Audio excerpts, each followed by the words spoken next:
بعالم الفن أي عمل فني بيندرج تحت اسم حركة فنية معينة، مثل الحركة الانطباعية، التكعيبية، المينيماليزم والحداثة والسريالية.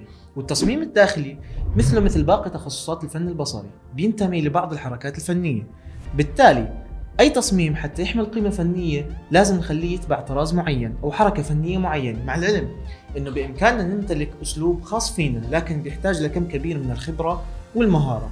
ولكن كبداية أكاديمية لازم نتبع إحدى الحركات المعروفة ونحاول التقيد بمفرداتها، من نسبة ذهبية، قاعدة الثلث، نقاط القوة، خطوط القوة، التماثل والتناظر، التوازن، وكثير من قواعد التكوين الأخرى اللي راح نخصص لها فيديو إن شاء الله عما قريب.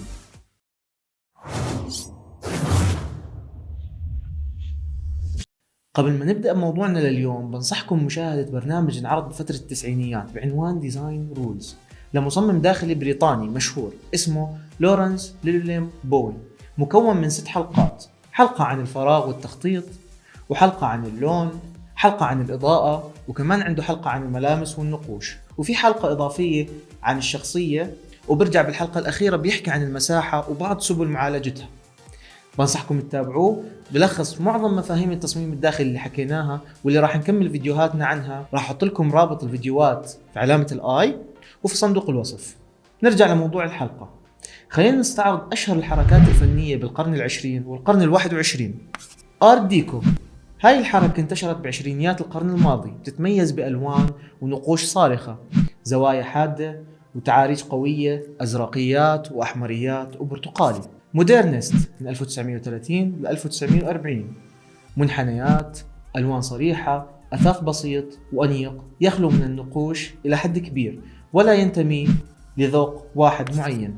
مينيماليست 1960، بتشبه حركة الحداثة إلا أنها بتستخدم أقل القليل لعمل تصميم داخلي متكامل خالي من أي شيء لا داعي له زي ما أنتم شايفين بالصور. سيلف إكسبريشن 1970، تميزت بألوانها المونوكروماتيكية واللي راح نشرح معناها بتفصيل إن شاء الله بحلقة اللون. هاي الحركة متأثرة بشكل كبير بتصاميم الفنانين اليابانيين. الحركة الخامسة ذا نيو مودرن 1980، تتميز بزخارف النباتات والأثاث المعجق وتفاصيله الكثيرة، ألوان عنابية، ذهبيات، ألوان الباستيل، بيجيات وموف. في عندنا حركة الانديفيدواليست اللي ظهرت بالتسعينيات، عبارة عن توليفة من الارت ديكو والمينيماليست والحداثة مخلوطين مع بعض بخلاط وطلع لنا هذا الطراز. والطراز السابع الإلكتسيزم بالقرن الواحد وعشرين، طبعا طراز جديد غير واضح المعالم، لكنه بتميز بألوانه الصارخة وجرأته الرهيبة باختيار تفاصيله، وبتميز فيه المصمم اللي ذكرناه قبل شوي لورنس ليلين بوين. وبسبب تأخرنا بالمنطقة العربية والإسلامية بالعلوم والفن بنلاحظ أنه جميع الحركات الفنية في التصميم الداخلي بلا استثناء انولدت بأوروبا وأمريكا.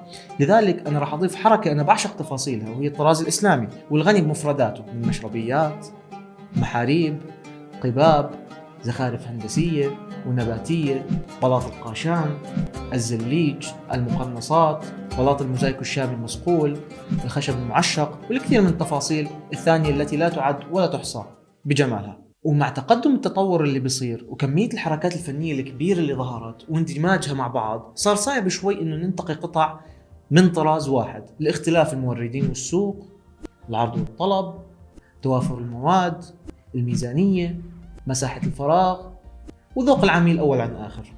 بالتالي في مجموعة أساليب عامة للتصميم الداخلي بيستخدمها المصمم الداخلي بوقتنا الحاضر، وراح نستعرض مع بعض هاي الأساليب.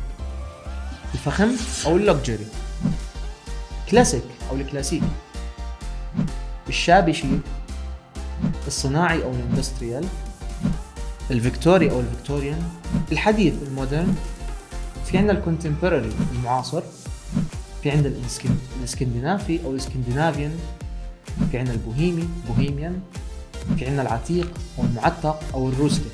وبعد ما حكينا عن بعض الطرز الفنية في التصميم الداخلي لازم نتعلم نصنع ما يسمى بالمود بورد، وهو عبارة عن لوح بيحتوي تفاصيل مواد، صور أثاث، وحدات إنارة، ملامس وألوان وما إلى ذلك. وخلونا هسه نشوف بعض أمثلة المود بوردز على الطرز اللي ذكرناها سابقا.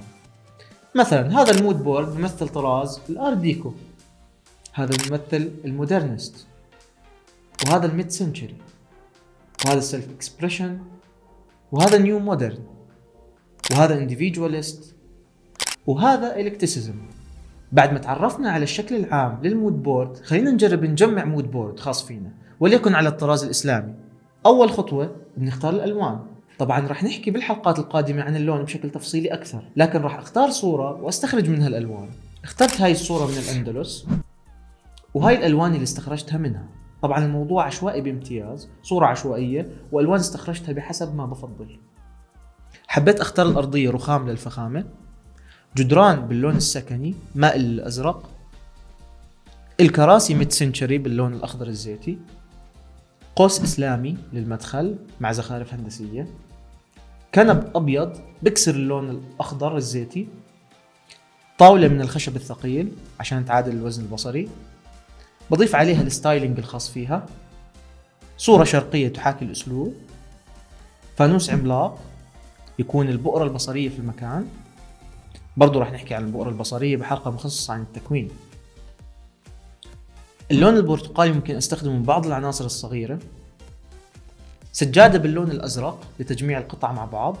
وهذا هو المود بورد ببساطة، سهل التحضير لحد كبير وبقربنا خطوة أخرى من الشكل العام لتصميمنا. لو حددنا الستايل أو الطراز اللي راح نشتغل عليه وحضرنا المود بورد، راح نضيق نطاق التصميم ونحدده، بالتالي راح نسهل علينا عملية التصميم بشكل عام. الحلقات القادمة راح نحكي عن اللون، المواد والإضاءة والأثاث، واللي راح تخلينا أقرب من النتيجة النهائية للتصميم إن شاء الله. هذا كان موضوعنا لليوم، كنت معكم أنا محمد المغربي، ونشوفكم على خير. سلام. وبعد ما حكينا عن بعض الطرز الفنية في التصميم الداخلي، لازم نتعمل